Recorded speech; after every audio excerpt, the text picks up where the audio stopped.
Vamos lá, galera. Dando continuidade, deixa eu ver quanto a gente já tem aqui. Deixa eu botar o chat.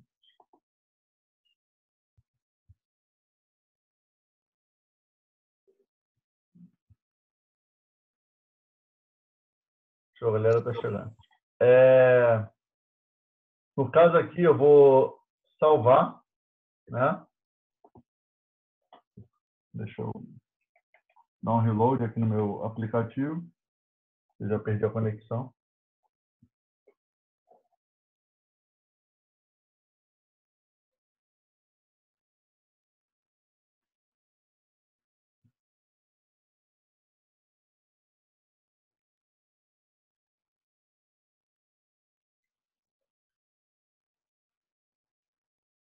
Bora lá, galera. Joguei tudo fora.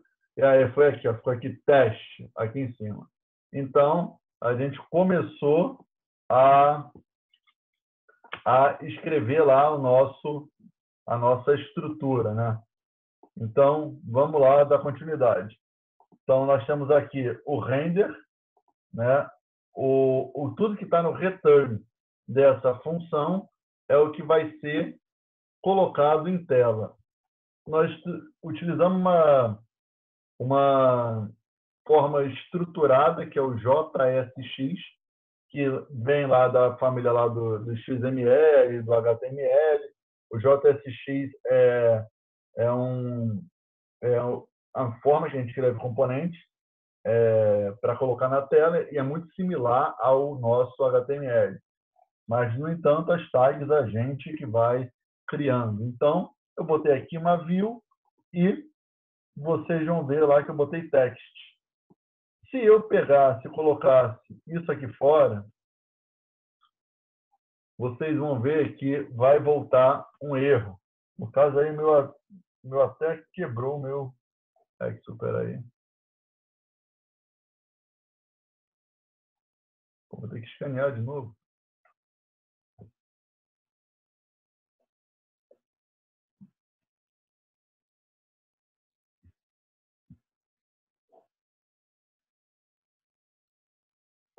Beleza. Deu erro. Por que deu erro, galera? Porque eu sempre tenho que voltar um único componente para o return. O que significa isso? Todos os outros têm que estar encapsulados em um componente pai. Então, aqui nós vemos que text está dentro de view. Text estando dentro de view, não tem problema nenhum. Eu vou dar um reload aqui.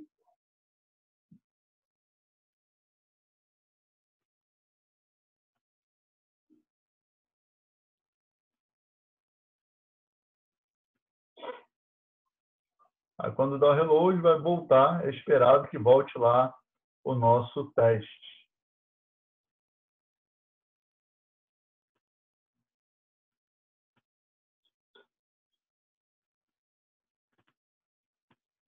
Show, voltou lá, teste. Vamos continuar. Então, galera, agora, para agilizar, eu vou começar a escrever as funções que fazem, né, fazem o papel que a gente quer, que é escrever lá no Firebase, né, no Firestore.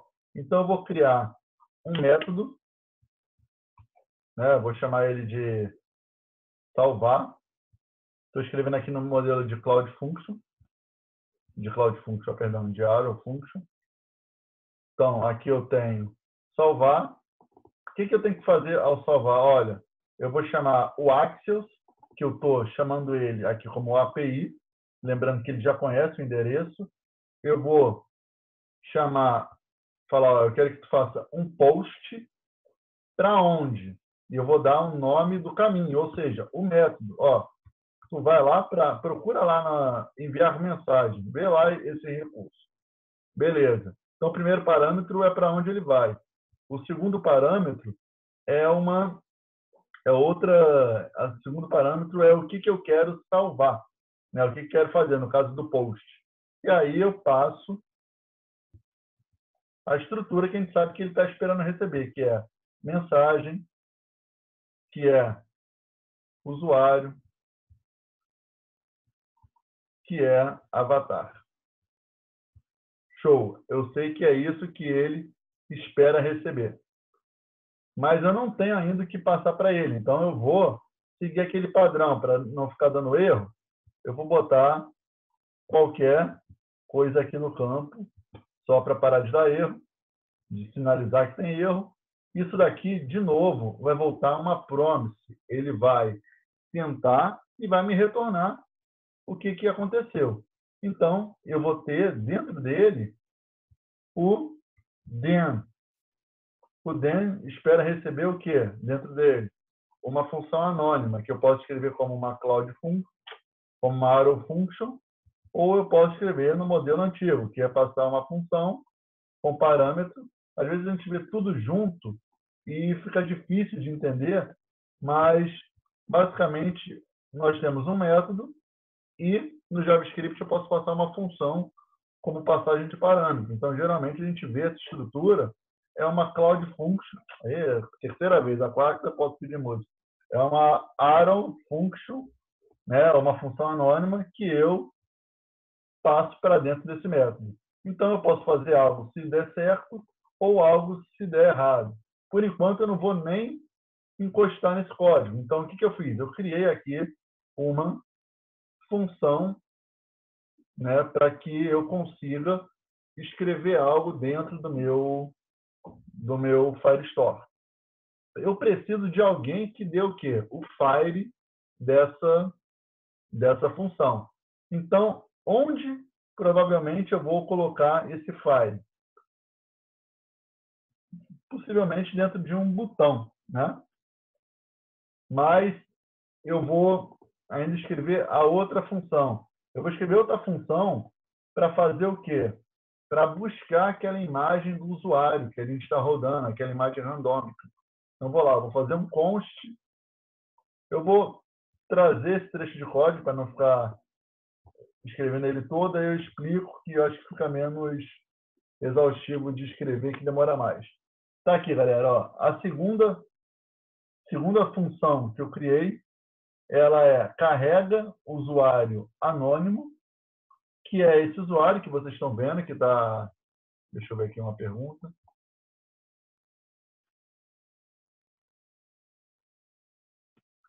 Const é porque é o conceito lá que a gente falou de arrow function, de const, let ou var, que const é uma constante, é uma questão de imutabilidade. E isso daí é uma variável que não vai poder ser modificada depois de criada. Isso, a nível de sistema, máquina, ela acaba tendo uma performance, um alocamento de memória um pouco diferenciado, que dá uma performance no ciclo todo de vida do componente. Então, é mais hábito. Se eu escrever isso aqui com let, vai funcionar. Se eu escrever com var, vai funcionar do mesmo jeito. Voltando aqui, galera. Carrega o usuário. Estou chamando Axios. Por isso que eu escrevi de novo, eu importei aqui de novo. Que eu nem procurei se eu poderia reescrever o base URL, né, que eu tinha definido aqui, mas esse Axios ele não está indo lá no meu Firestore, no meu Cloud Function. Ele está indo numa API de terceiros, que aí, como a Juliana bem falou, é handle user.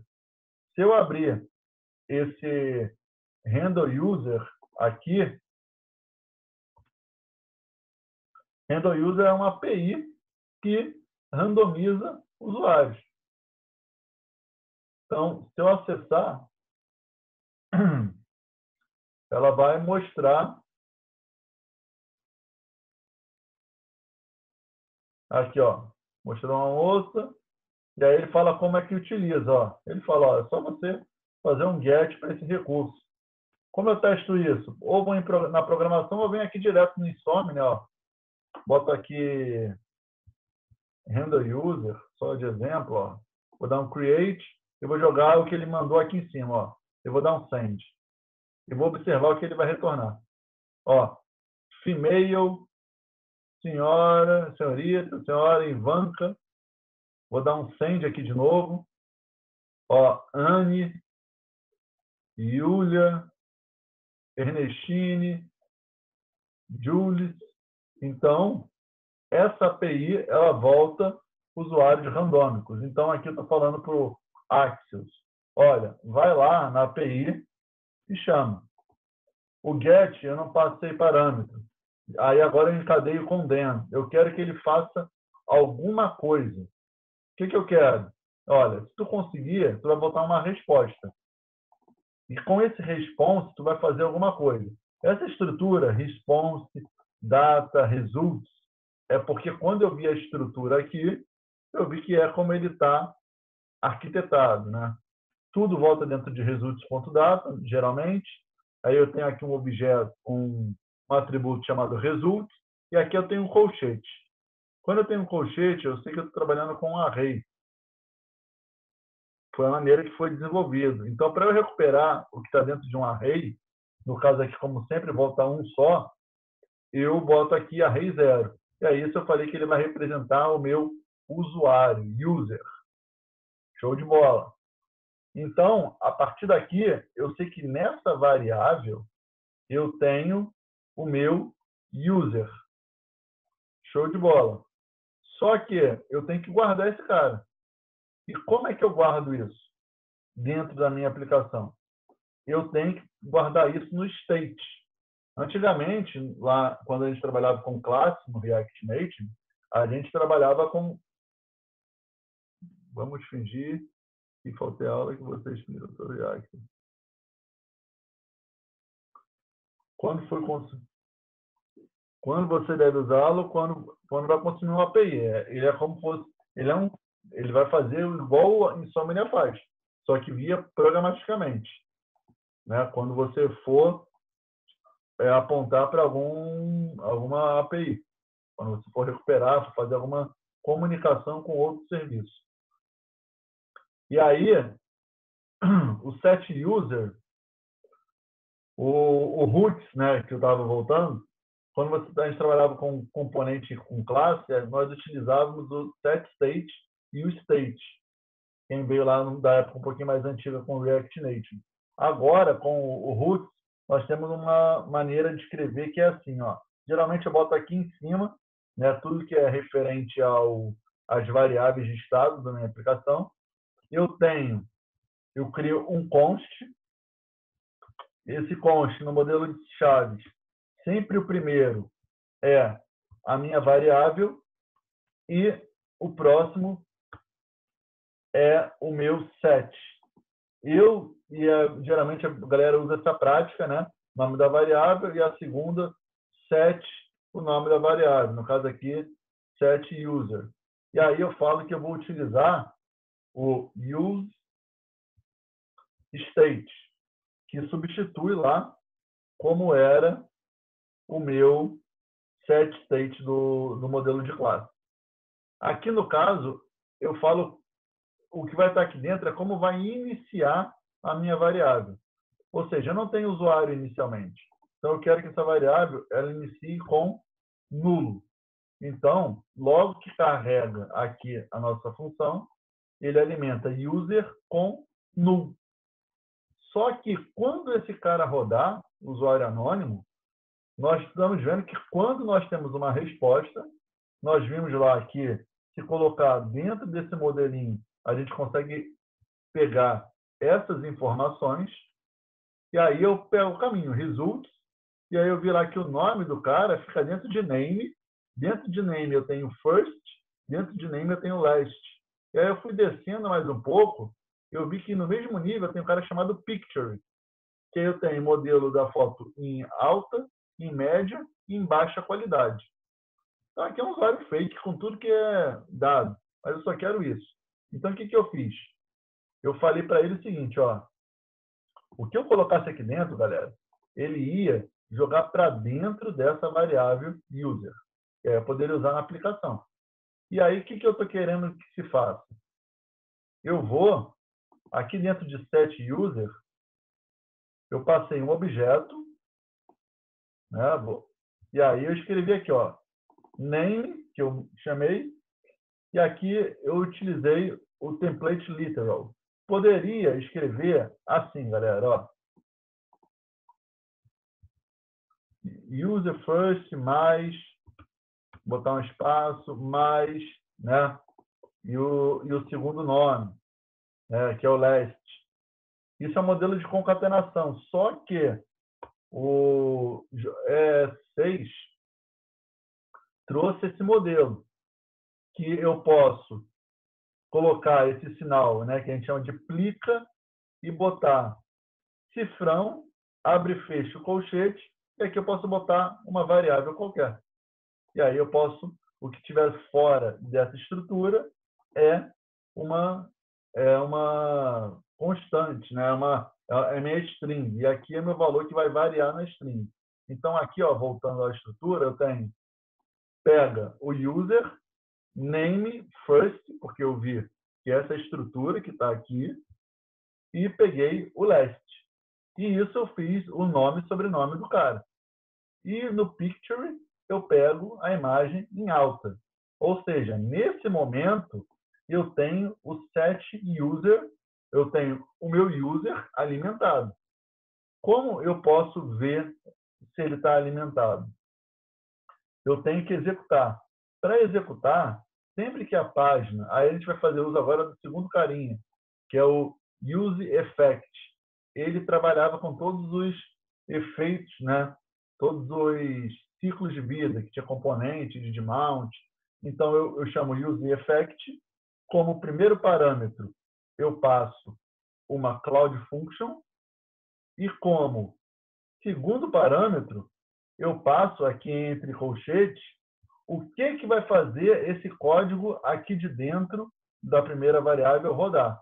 Quando a gente passa vazio, isso daqui está um listen, ele fica escutando. Se eu passo ele vazio, significa que é igual o componente de mount. Era sempre que acabava de carregar a tela, ele rodava isso uma única vez. Então, se eu botar esse use effect aqui, o que vai acontecer? O que estiver aqui vai executar baseado no que está aqui entre colchetes. Esse colchete aqui está vazio, é sinal que ele vai executar uma vez. Como eu posso ver isso? Eu posso aqui botar esse carrega usuário anônimo aqui dentro. Ó. E aí, como eu sei se ele rodou ou não? O que ele faz, esse carrega usuário anônimo? Não alimenta esse set user? Então, eu sei que quando ele rodar, qual é a variável que esse cara atualiza? É a variável user, certo? Então, se eu vir aqui na minha view e botar user ponto, nós não botamos aqui name? Vou botar aqui name, ó. Possivelmente vai dar um erro ao carregar. Deixa eu ver aqui. Deixa eu dar um reload.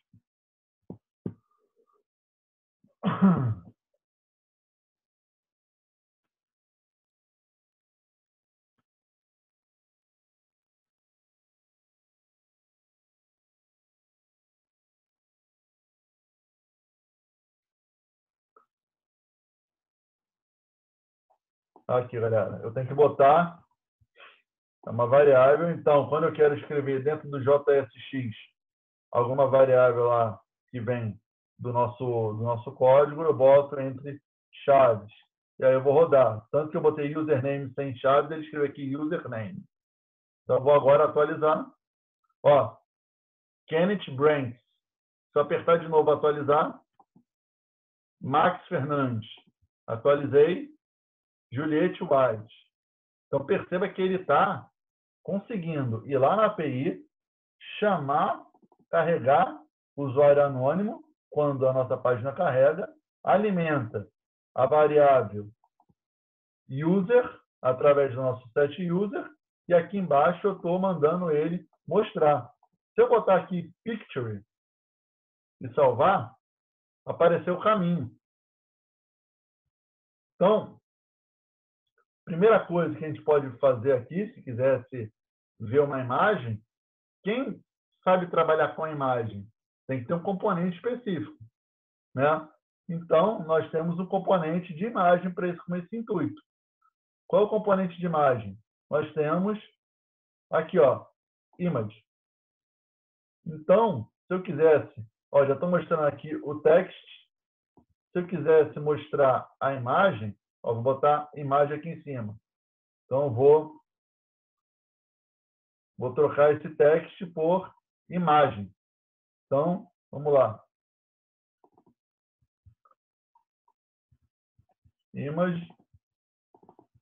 Image, beleza.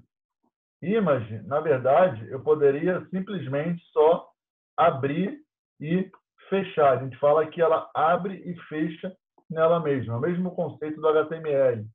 É um elemento que a gente chama de elemento vazio. Eu não preciso de tag de abertura e de fechamento. Dentro desse image, eu tenho uma propriedade que a gente chama de source. Ou seja, qual é o recurso, qual é a fonte. E aí, como eu quero escrever JavaScript, eu boto que vai ser abro e fecho chaves.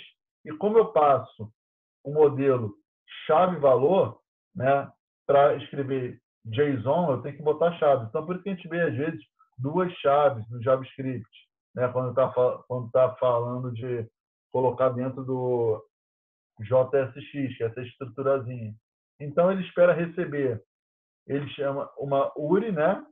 E o segundo parâmetro não, o valor dessa chave é o nosso usuário. Nosso usuário, onde a gente está carregando a imagem? Dentro do user.picture.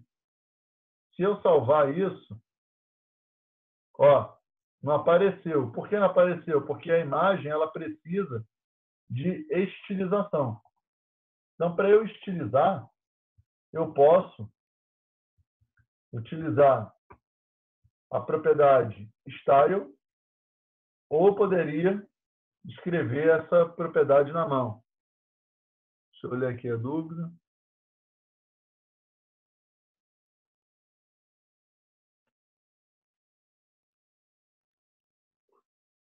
Geralmente, a gente pode usar o debug do próprio VS Code ou utilizar o bom e velho console log, né?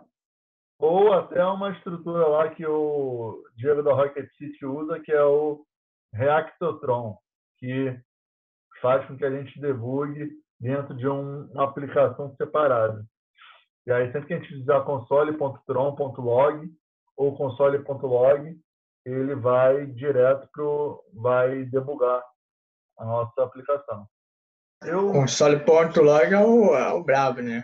É o brabo, mas é a ferramenta que serve para tudo.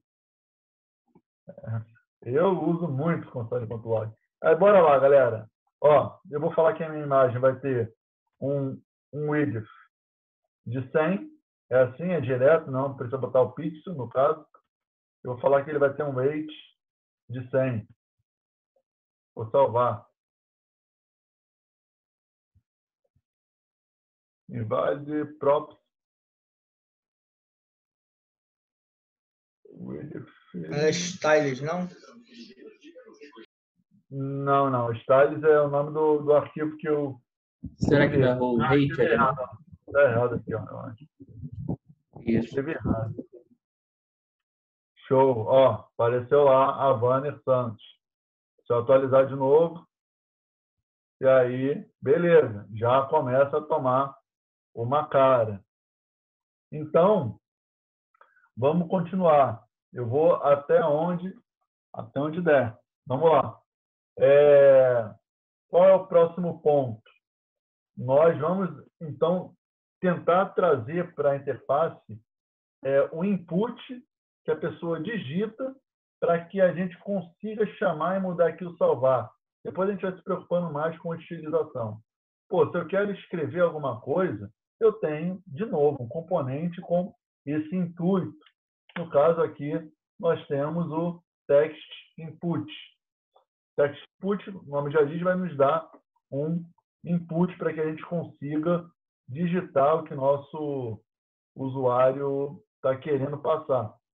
Então, nós vamos trabalhar com esse, perdão, com esse componente.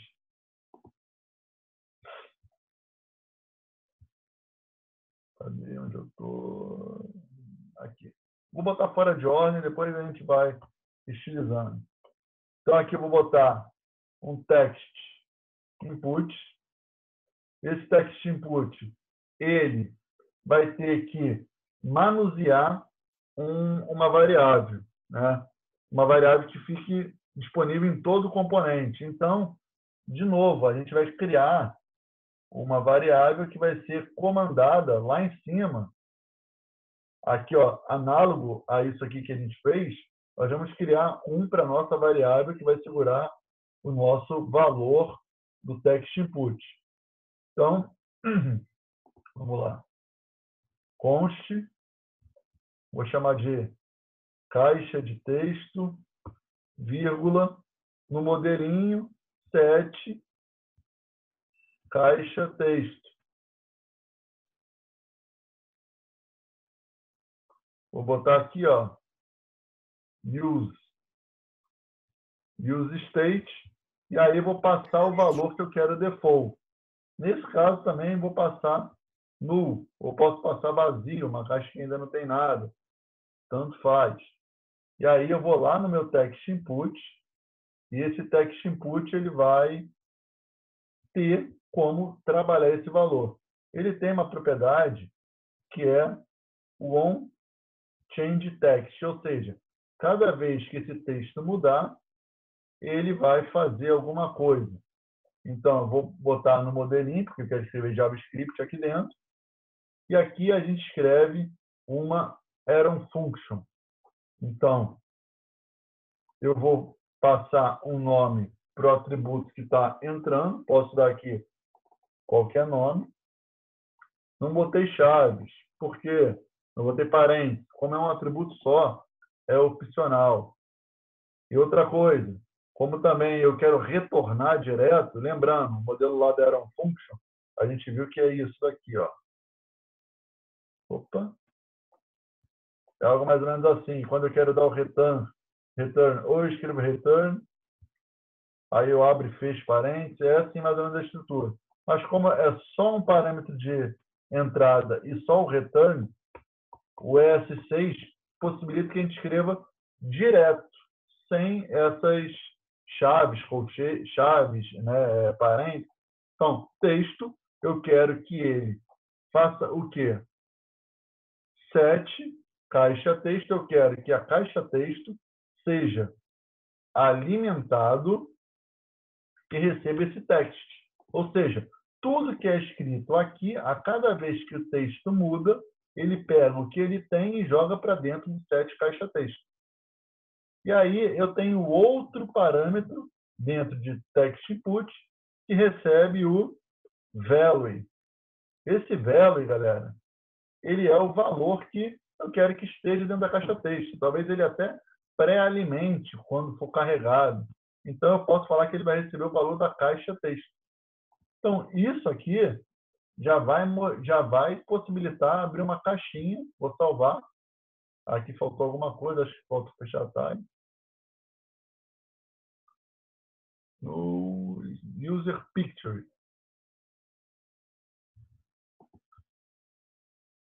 Vamos lá. Um view. Ó, o que eu posso fazer, como eu estou trabalhando com um cara que ele não existe, está falando que null não tem essa propriedade. Por quê? Como eu aumentei a quantidade de elementos, a renderização começa a ficar maior. Esse cara aqui ainda não retornou nada e acaba que isso daqui tenta consumir picture, só que não existe picture. Qual é a solução?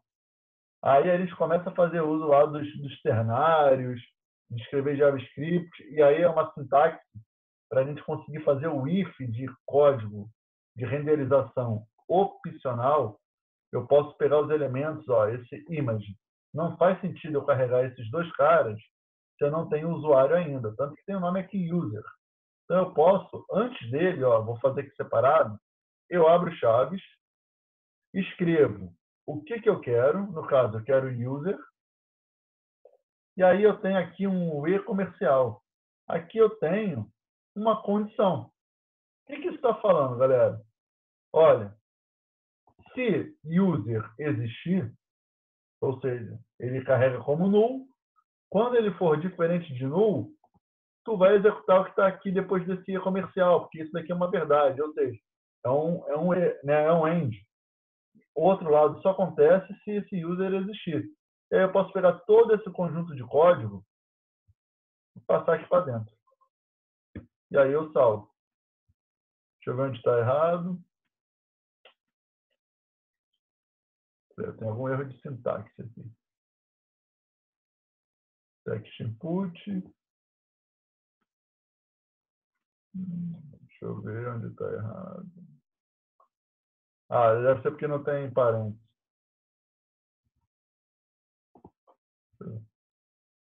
Acho que não é isso, não, mas... Ah, deve ser... Ah, não, acho que... Aqui, galera. Eu acho que isso daqui já gera um return. O que eu preciso é encapsular esse cara. Ó, tem dois objetos, dois componentes do mesmo nível. Eu nem sei se é isso ainda. Eu estou falando antes de colocar. Eu poderia criar uma view aqui, que é como se fosse uma div, mas existe no React uma coisa chamada de fragment, né? Fragmento, que é um componente sem conteúdo nenhum. Só para resolver esse problema que a gente tem. Tipo, eu tenho que retornar apenas um componente. Aqui eu tenho dois. Então, eu poderia escrever uma view, aqui, ó, vire, não adianta, né?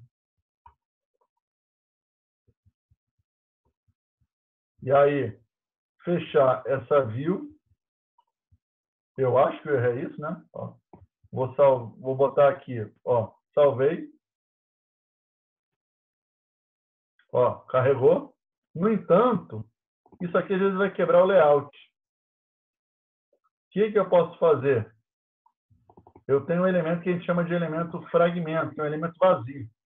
Ele só serve para resolver esse problema. E eu estou voltando para essa sentença apenas um elemento pai. E aí ele consegue se entender. Daí foi só... Por que eu coloquei esse condicional aqui, galera? Porque a gente viu que ele estava tentando consumir user.picture no elemento que ainda não foi carregado. Esse trecho só vai carregar quando user for diferente de nulo. Show de bola? Vamos continuar. Eu tenho um text input. Agora eu quero criar um botão, ou seja, esse text input eu coloquei, ele... Deixa eu botar aqui, deixa eu usar. Ele não está nem aparecendo. Aí você fala, putz, não funcionou. Funcionou sim. O que acontece é que, diferente até do React, o React Native, ele não carrega nenhuma pré-estilização desses componentes. Tu tem que fazer tudo na mão. Ou seja, se eu quiser que esse text input comece a ser visto, eu posso escrever lá o style e aí escrever aqui o meu código, né? Eu vou até mostrar as duas maneiras antes. Ó, vou chegar aqui e vou falar que ele vai ter uma borda, né? Aí aqui, perceba que é igual ao CSS, só que as palavras que tem traço geralmente vira caixa alta logo depois da primeira palavra. Então, ó, border width, eu quero que tenha uma borda de 1 e é separado mesmo. Depois a gente vai ver que style de comp a gente vai vir resolvendo isso. Ó, agora eu vou botar aqui border color, deve ter um border color por aqui. Deixa eu ver. Border color. Vou falar aqui que ele vai ser um vermelho. Vou salvar. Ah lá, o input está aqui. Se eu clicar, ele já vai abrir lá o teclado. Então, beleza, já tem um input. Então, o que eu escrever ali está valendo. Então, vamos lá. Agora eu preciso ter algo que... Ó, como eu sei que esse set caixa texto está de fato mudando a cada vez que eu aperto? Pô, se eu for curioso, basta pegar aqui embaixo ó, desse código e botar aqui, ó, abrir e fechar, porque eu quero escrever uma variável, e eu boto aqui, ó, caixa texto, e salvo. Deixa eu ver, must be rendered. Tá, beleza. Eu preciso colocar um elemento de texto para renderizar texto. E aí, tudo que eu for digitando, ó, ali embaixo aparecendo. É sinal que ele está já renderizando para dentro do text. Então, era só um teste mesmo nosso. Vou apagar. Só que eu quero que ele faça o quê? Eu quero que ele submeta esse valor.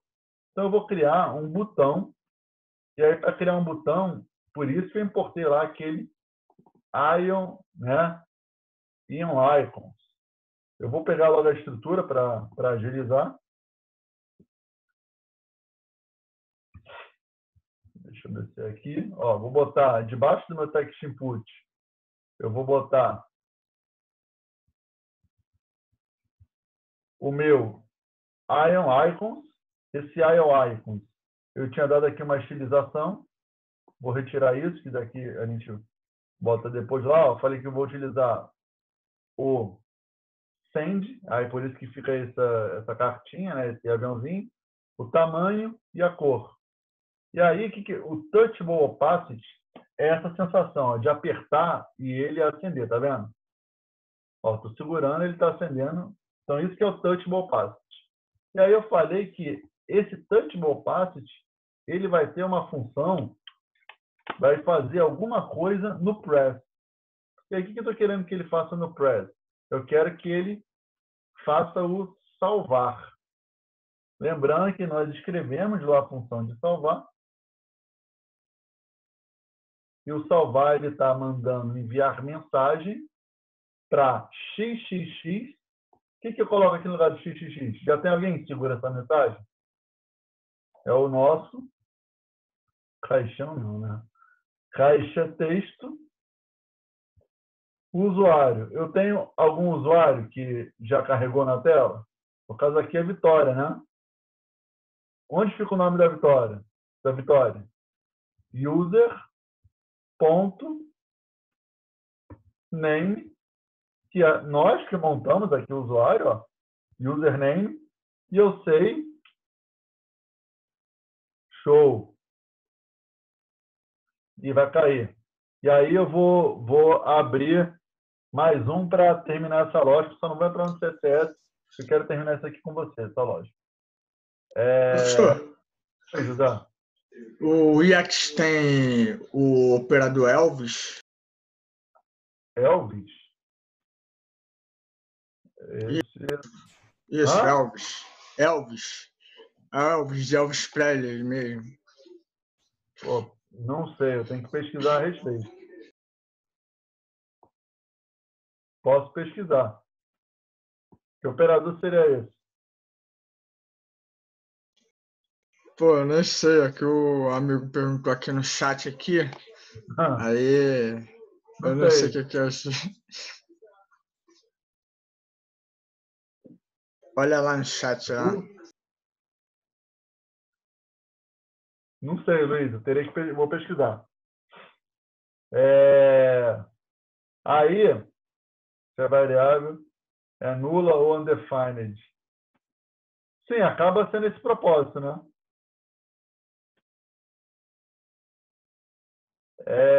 Eu vou colocar aqui, ó. Acho que esse chat vai cair. Na hora que ele cair, eu vou levantar para terminar esse salvar aqui e explicar a parte lá do CSS de maneira mais rapidinho. Vamos lá, enquanto não cai, eu chamo user.picture e vou salvar. Agora, quando voltar ao vídeo, a gente vai consumir para ver se o Professor, não Firebase... teria que ser picture lá. Oi?